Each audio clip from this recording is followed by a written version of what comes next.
ಇವತ್ತು ಯಾರಿಗೂ ಟೈಮ್ ಇಲ್ಲ. ಎಲ್ಲವೂ ಬೇಗ ಬೇಗ ಆಗಬೇಕು, ಆದಷ್ಟು ಬೇಗ ಆಫೀಸು ಮನೆ ರೀಚ್ ಆಗಬೇಕು. ಅಕ್ಕಪಕ್ಕದವರೊಂದಿಗೆ ಮಾತಾಡೋ ತಾಳ್ಮೆ ಇಲ್ಲ, ಯಾವುದನ್ನು ಸೂಕ್ಷ್ಮವಾಗಿ ಗಮನಿಸೋಕೆ ಮನಸ್ಸಿಲ್ಲ. ಆದರೂ ಪಬ್ಲಿಕ್ಕಲ್ಲಿ ಫೈಟ್ ಆಗುತ್ತೆ, ಒಬ್ರಿಗೊಬ್ರು ಬೈದಾಡೋದು ಕಿತ್ತಾಡೋದು ನಡೆದೇ ಇರುತ್ತೆ. ಇತ್ತೀಚೆಗಷ್ಟೇ ಬೆಂಗಳೂರಿನ ನಮ್ಮ ಮೆಟ್ರೋದಲ್ಲಿ ಇಂಥದ್ದೇ ಘಟನೆ ನಡೆದಿದೆ. ಅದರ ವಿಡಿಯೋ ಸಾಮಾಜಿಕ ಮಾಧ್ಯಮಗಳಲ್ಲಿ ವೈರಲ್ ಆಗಿದೆ.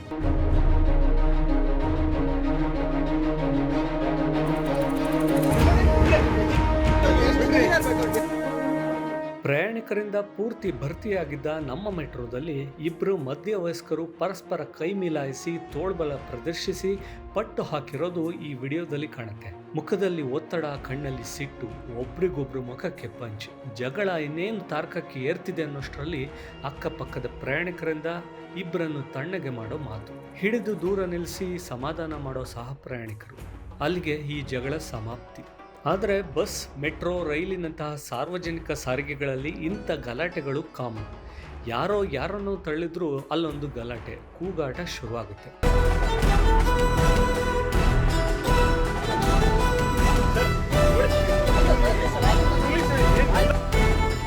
ಜಗಳದ ಈ ವಿಡಿಯೋ ನೋಡಿರೋ ನೆಟಿಸನ್ಗಳು ದಿಲ್ಲಿ ಮೆಟ್ರೋದಲ್ಲಿನ ಘಟನೆಗಳನ್ನು ಉದಾಹರಿಸಿದ್ದಾರೆ. ಆದರೆ ಕೂಲ್ ಸ್ವಭಾವದ ಬೆಂಗಳೂರಿಗರು ಓಡಾಡೋ ಮೆಟ್ರೋದಲ್ಲೂ ಇಂಥ ಘಟನೆಗಳು ಯಾಕೆ? ಅದಕ್ಕೂತ್ತರ ಹೆಚ್ಚಳ ಆಗಿರೋ ಪ್ರಯಾಣಿಕರ ಸಂಖ್ಯೆ, ಅದರಲ್ಲೂ IT ಕಂಪನಿಗಳು, ಇತರ ಕಚೇರಿಗಳು ಇರೋ ಮಾರ್ಗಗಳಲ್ಲಿ ವಿಪರೀತ ರಶ್, ಒಬ್ಬರನ್ನೊಬ್ಬರು ತಳ್ಕೊಂಡೆ ಹೋಗೋ ಪರಿಸ್ಥಿತಿ. ಈ ನಡುವೆ ಗಲಾಟೆಗಳಿಗೆ ಕೇಂದ್ರ ವಸ್ತು ಆಗಿರೋದು ಬ್ಯಾಗ್ಗಳು.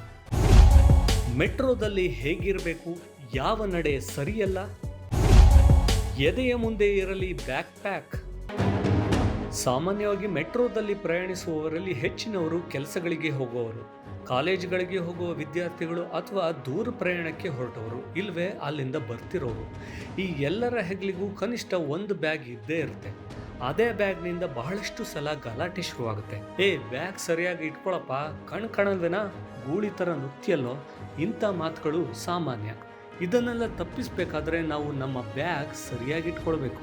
ಮೆಟ್ರೋದೊಳಗೆ ಪ್ರವೇಶಿಸುವಾಗ, ಪ್ರಯಾಣಿಸುವಾಗ, ಹೊರಗೆ ಹೋಗುವಾಗ ಬ್ಯಾಗ್ ಪ್ಯಾಕನ್ನು ಮುಂದಕ್ಕೆ ಹಾಕ್ಕೊಳ್ಳೋದು ಉತ್ತಮ. ಇಲ್ವಾದರೆ ಹೆಗಲ ಮೇಲಿನ ಬ್ಯಾಗ್ ಅಕ್ಕಪಕ್ಕದವರಿಗೆ ತಾಗಿ ಮತ್ತಷ್ಟು ತೊಂದರೆ ಆಗುತ್ತೆ. ಬ್ಯಾಗನ್ನು ಎದೆಯ ಮುಂದಕ್ಕೆ ಹಾಕೊಂಡಿದ್ರೆ ಪ್ರಯಾಣಿಕರು ಹೆಚ್ಚಿದ್ರೂ ದಾರಿ ಮಾಡಿಕೊಂಡು ಹೋಗೋಕೆ ಅನುಕೂಲ. ಹಾಗೆ ಕೇಸಿಗೆ ಕೈ ಹಾಕುವ ಕಳ್ಳರಿಂದಲೂ ತಪ್ಪಿಸ್ಕೊಳ್ಬಹುದು. ಪ್ರಯಾಣಿಕರು ಇಡೀ ಮೆಟ್ರೋದ ಎಲ್ರಿಗೂ ಕೇಳುವಂತೆ ಮೊಬೈಲ್ ಫೋನ್ಗಳಲ್ಲಿ ಜೋರಾಗಿ ಮಾತಾಡೋದು ಸರಿಯಲ್ಲ. ಅಂಥ ನಡೆಯು ಇತರ ಪ್ರಯಾಣಿಕರಿಗೆ ಕಿರಿಕಿರಿಯನ್ನು ಉಂಟು ಮಾಡುತ್ತೆ.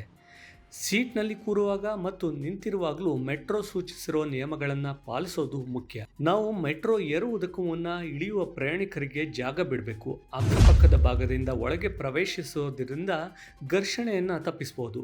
ಇನ್ನು ಮೆಟ್ರೋದೊಳಗೆ ಆಹಾರ ಪದಾರ್ಥಗಳನ್ನು ತಿನ್ನೋದು, ಕುಡಿಯೋದು, ಗಲೀಜು ಮಾಡೋದನ್ನು ತಪ್ಪಿಸಬೇಕು. ಈ ಎಲ್ಲದರ ಜೊತೆಗೆ ಹೆಚ್ಚು ಪ್ರಯಾಣಿಕರು ಓಡಾಡೋ ಮಾರ್ಗಗಳಲ್ಲಿ ಪರಸ್ಪರ ಸಹನೆಯಿಂದ ನಡೆದುಕೊಳ್ಳೋದು ಅನಿವಾರ್ಯ. ನೇರಳೆ ಮಾರ್ಗದಲ್ಲಿ ಹೆಚ್ಚುವರಿಯಾಗಿ 15 ರೈಲುಗಳು. ನಮ್ಮ ಮೆಟ್ರೋದ ನೇರಳೆ ಮಾರ್ಗದಲ್ಲಿ ವಾರದ ದಿನಗಳಲ್ಲಿ ಪ್ರಯಾಣಿಕರ ದಟ್ಟಣೆ ಹೆಚ್ಚಿರುತ್ತೆ. ಬೆಳಗ್ಗೆ 8ರಿಂದ 10 ಹಾಗೂ ಸಂಜೆ 5ರಿಂದ 7 ಗಂಟೆವರೆಗೂ ರೈಲುಗಳು ಸಂಪೂರ್ಣ ಭರ್ತಿಯಾಗಿ ಸಂಚಾರ ಮಾಡ್ತವೆ. ಹೀಗಾಗಿ ಈ ಪೀಕ್ ಅವಧಿಯಲ್ಲಿ ರೈಲುಗಳ ಸಂಖ್ಯೆ ಹೆಚ್ಚಿಸುವ ಮೂಲಕ BMRCL ಅಗತ್ಯ ಕ್ರಮ ಕೈಗೊಂಡಿದೆ. ಜುಲೈ 6ರಿಂದಲೇ ಮೆಜೆಸ್ಟಿಕ್ನಿಂದ 9 ರೈಲುಗಳ ಬದಲಾಗಿ ಹೆಚ್ಚುವರಿಯಾಗಿ 15 ರೈಲುಗಳನ್ನು ಪ್ರಯಾಣಿಕರ ಸೇವೆಗೆ ಒದಗಿಸಲಾಗಿದೆ. ಮೆಜೆಸ್ಟಿಕ್ನಿಂದ ಹೊರಡುವ 15 ರೈಲುಗಳ ಪೈಕಿ 10 ರೈಲುಗಳು ಪಟ್ಟಂದೂರು ಅಗ್ರಹಾರ ಅಂದರೆ ITPL ವರೆಗೂ ಸಂಚಾರ ಮಾಡ್ತವೆ. 4 ರೈಲುಗಳು ವೈಟ್ಫೀಲ್ಡ್ ಮತ್ತು 1 ರೈಲು ಬೈಯಪ್ಪನಹಳ್ಳಿ ನಿಲ್ದಾಣವರೆಗೆ ಚಲಿಸುತ್ತವೆ. ಪ್ರಯಾಣದಲ್ಲಿ ಸಹನೆ ಇರಲಿ, ಪ್ರಯಾಣ ಸುಖಕರವಾಗಿರಲಿ ಅನ್ನೋದು ನಮ್ಮ ಆಶಯ.